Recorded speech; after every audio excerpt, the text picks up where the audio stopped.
Bismillahirrahmanirrahim. Assalamualaikum warahmatullahi wabarakatuh. Apa kabar semuanya?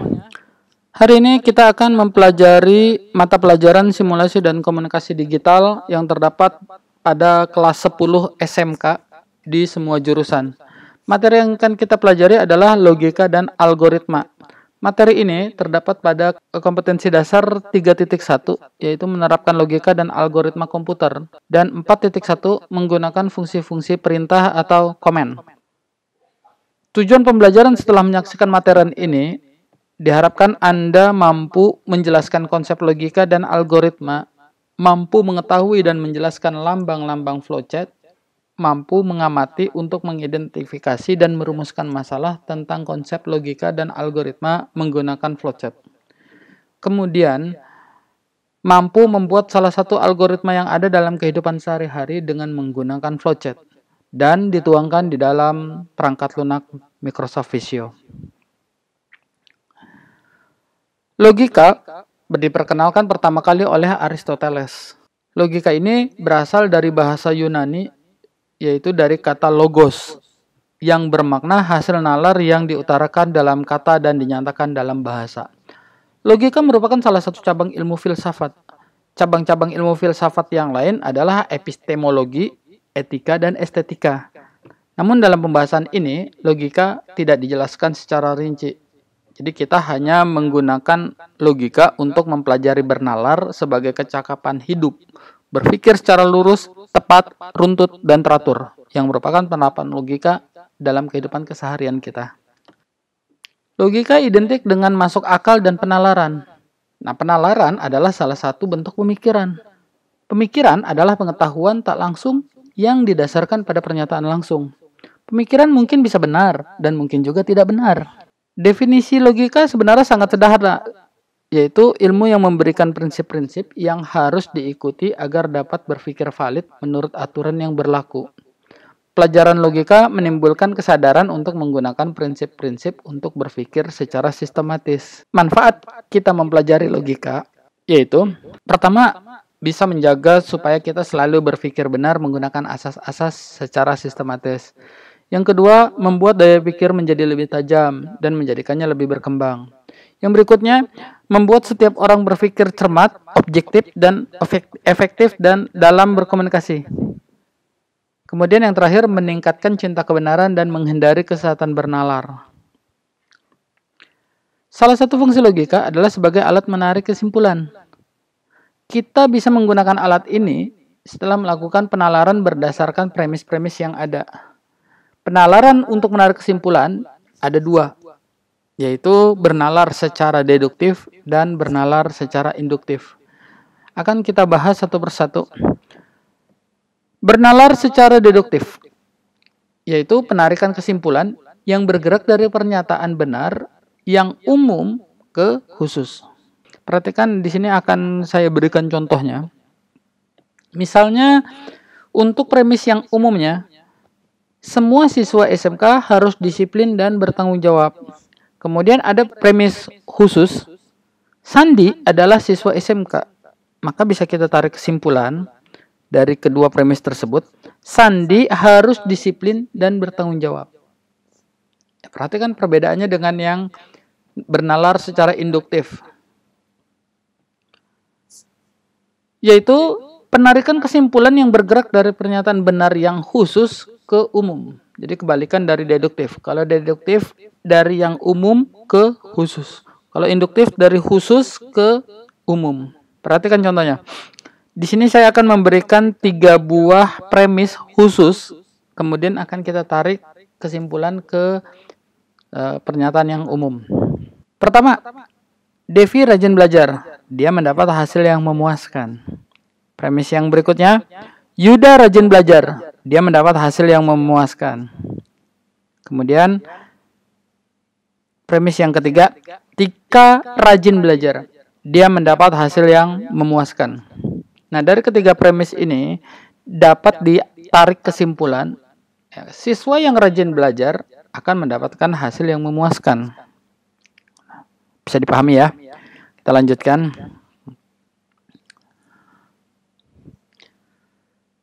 Abu Ja'far Muhammad Ibnu Musa Al-Khwarizmi adalah seorang penulis buku Arab yang berjudul Kitab Al-Jabar Al-Muqabala, buku pemugaran dan pengurangan. Kata Al-Khwarizmi dibaca oleh orang barat menjadi algoritma.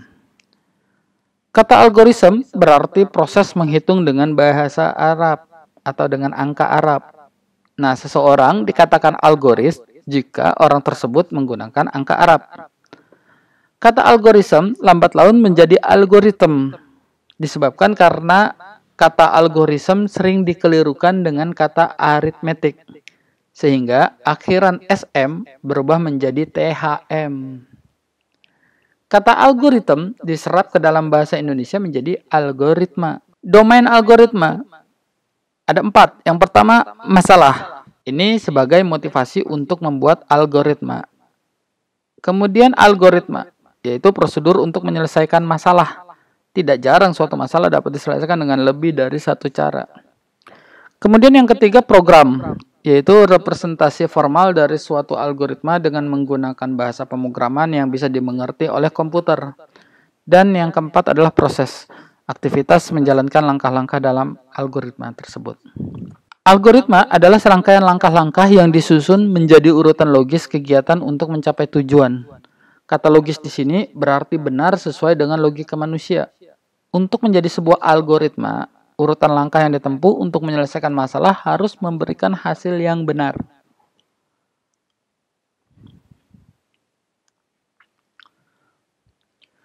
Ada berbagai bentuk cara untuk mengkomunikasikan algoritma, antara lain menggunakan bagan alir, pseudocode, dan bahasa pemrograman. Bentuk algoritma yang paling mudah dibaca adalah menggunakan bagan alir. Nah, algoritma adalah serangkaian langkah yang disusun menjadi urutan logis kegiatan untuk mencapai tujuan. Contoh bentuk dasar flowchart. Jadi di sini ada bentuk dasar dari flowchart, yaitu dimulai dari start dan diakhiri end. Kemudian di tengah-tengahnya ada proses-proses atau tahapan-tahapan. Ya. Di beberapa tahapan kadang-kadang ada choice, ada pengambilan keputusan. Nah, pada saat kita ingin mengambil keputusan, ada pilihan pertama, ada pilihan kedua. Ya, seperti itu. Nanti kita bisa lihat di contoh-contoh berikutnya ya. Misalnya ada sebuah prosedur ketika akan mengirimkan surat kepada teman. Jadi yang pertama kita tulis surat pada secari kertas. Kemudian ambil sampul surat atau amplop, lalu masukkan surat tersebut ke dalam amplop, lalu tutup amplop surat dengan lem prakat, kemudian tulis alamat surat yang dituju.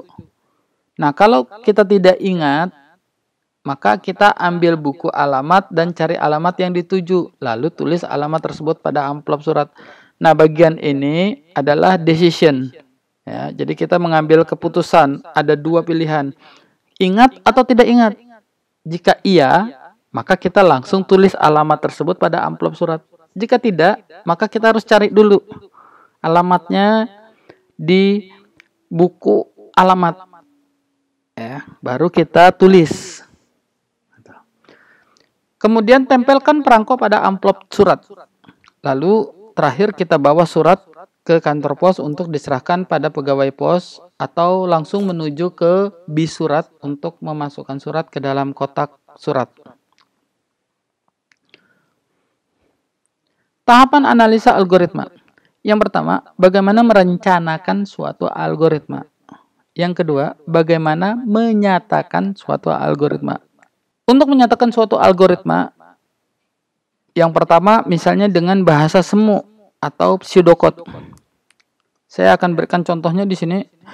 Untuk menghitung luas segitiga, masukkan nilai alas, masukkan nilai tinggi, kemudian hitung luasnya, yaitu alas dikali tinggi dibagi 2. Kemudian cetak luasnya. Nah, ini bahasa semu. Kemudian kita menggunakan bagan alir atau flowchart. Dengan kondisi yang sama ya, menghitung luas. Maka yang pertama start. Kemudian yang kedua kita masukkan nilai alas. Lalu yang ketiga masukkan nilai tinggi. Lalu kita hitung luasnya dengan rumus alas kali tinggi dibagi 2. Kemudian kita cetak hasilnya. Lalu stop. Jadi ada awal, ada akhir, ada start, ada end.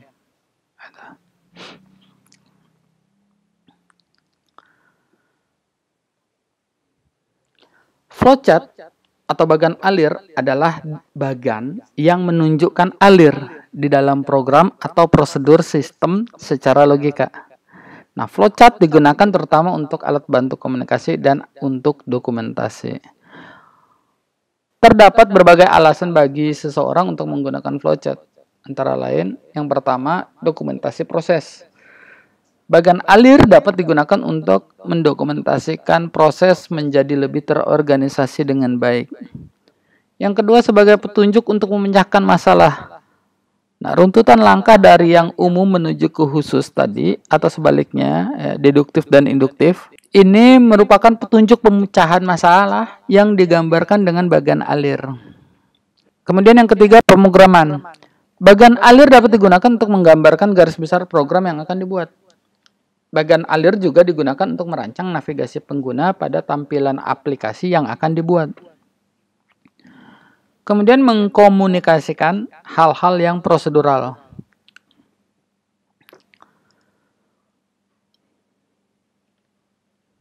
Nanti lebih lanjut kita akan mempelajari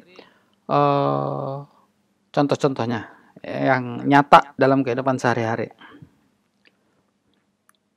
Ada beberapa jenis flowchart, diantaranya bagan alir sistem, kemudian bagan alir dokumen, lalu bagan alir skematik, kemudian bagan alir program, dan bagan alir proses. Di materi ini masing-masing kalian bisa cari lagi di sumber lain.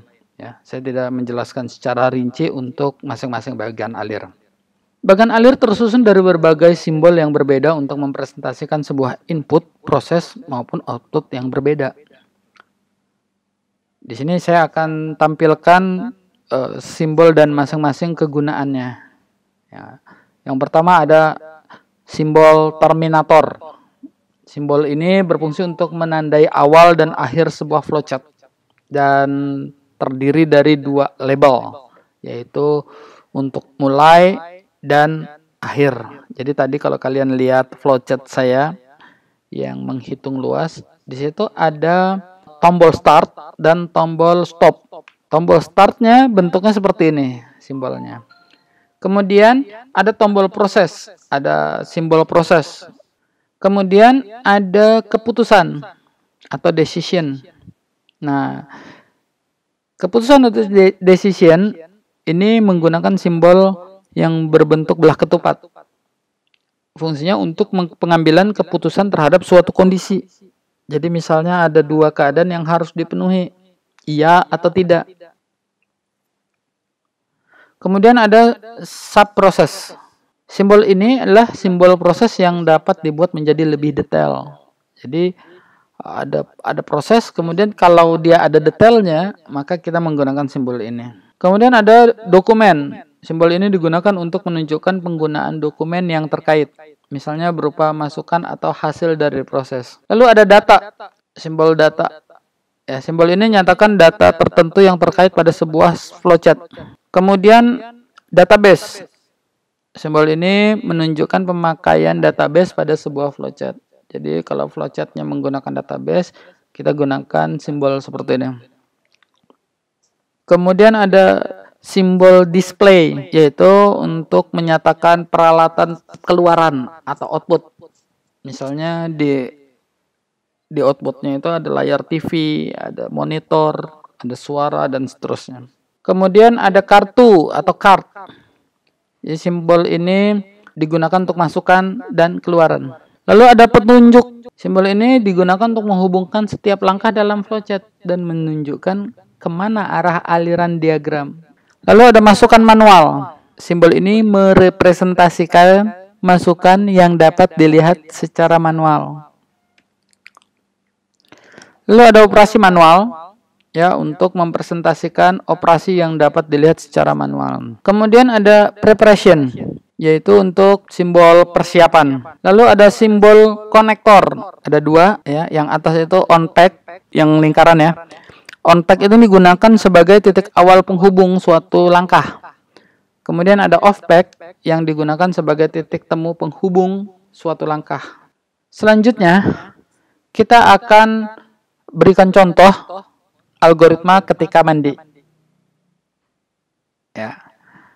Algoritma yang digunakan sebagai berikut. Jadi yang pertama, kita menyiapkan peralatan mandi. Misalnya handuk, pakaian ganti, sabun, sampo, odol gigi, sikat gigi, dan lain-lain. Kemudian setelah semua siap, masuklah ke kamar mandi. Lalu lepaskan pakaian, kemudian siramkan air ke seluruh anggota badan, kemudian gunakan sabun atau sampo, lalu bilas badan dengan air, kemudian gosok gigi, lalu gunakan handuk untuk mengeringkan seluruh tubuh, kemudian pakai pakaian ganti, kemudian kita keluar dari kamar mandi.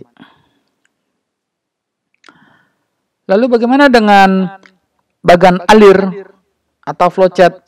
Nah, bagan alir seperti ini. Jadi pertama kita menyiapkan peralatan mandi, lalu kita masuk kamar mandi, lepas pakaian, lalu siram badan dengan air, ya dan seterusnya sampai selesai. Di sini kita bisa lihat simbol-simbol flowchart-nya, ya. Saya berikan contoh yang kedua agar bisa lebih dimengerti, yaitu contoh algoritma ketika sarapan. Karena sarapan adalah salah satu hal yang penting yang dapat dilakukan sebelum berangkat ke sekolah. Dan sarapan akan memberikan nutrisi pada otak yang akan membantu mempermudah menerima pelajaran. Maka biasanya siswa yang mempunyai kebiasaan sarapan akan mempunyai prestasi lebih baik daripada yang tidak sarapan. Jadi sebaiknya kalau kalian berangkat ke sekolah, sarapan dulu ya. Pada pembahasan berikut, penjelasan terkait sarapan akan membantu memahami bagan alir penggunaan algoritma. Mudah-mudahan bisa dimengerti. Yang pertama, lihatlah makanan pada meja makan. Tersedia atau tidak? Kemudian jika tersedia, sarapan bisa dimulai. Jika tidak, maka ada pilihan nih, ada choice. Apakah kita akan membuat sarapan atau membeli sarapan? Kalau kita membeli sarapan berarti kita langsung sarapan. Kalau kita mau membuat, maka kita harus periksa dulu apakah tersedia bahan makanan yang dapat dimasak atau tidak. Kalau tersedia, maka kita bisa masak, lalu kita sajikan untuk kita makan. Tapi kalau tidak ada bahan yang bisa dimasak, maka kita tidak jadi sarapan.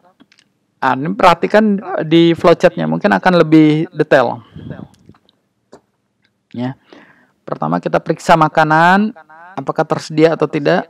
Jika tersedia, maka kita sarapan.